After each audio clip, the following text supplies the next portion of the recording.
बच्चों let's read this question. The question says, बच्चों हमारे पास क्वेश्चन है the valency of chromium in this compound. ये हमारे पास कंपाउंड कोऑर्डिनेट कंपाउंड दिया गया है।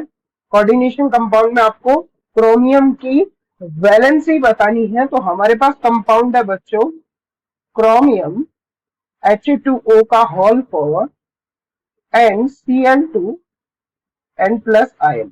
ठीक है, अब यहाँ पे क्रोमियम की हमें क्या बतानी है, क्रोमियम की वैलेंसी या फिर आप कह सकते हो ऑक्सीडेशन स्टेट हमें यहाँ पे बतानी है।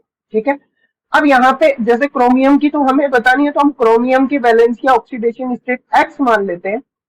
प्लस अब H2O की अगर मैं बात करूं तो इसकी जो ऑक्सीडेशन या चार्ज जो होता है इसके ऊपर, या ऑक्सीडेशन स्टेट जो होता है या वैलेंसी जो होती है, वो चार्ज या वैलेंसी इस पे क्या मानी जाती है, यहाँ पे जीरो होती है। ठीक है, इस पे चार्ज कितना होता है, जीरो होता है। अब जीरो को 4 से मल्टीप्लाई करोगे जीरो ही होगा, कोई फर्क नहीं पड़ेगा।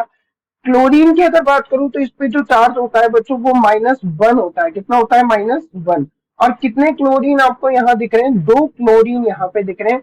इज इक्वल्स टू पूरे कंपाउंड पे हमारे पास जो चार्ज है वो +1 चार्ज है, तो इज इक्वल्स टू +1 हो जाएगा।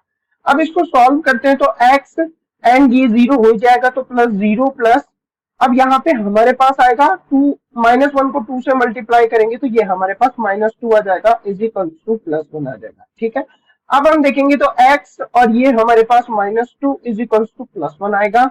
और जब हम इस -2 को इधर ट्रांसफर करेंगे तो ये प्लस हो जाएगा, तो x is equals to +1 and +2 is equals to +3 हमारे पास ऑक्सीडेशन स्टेट आएगी।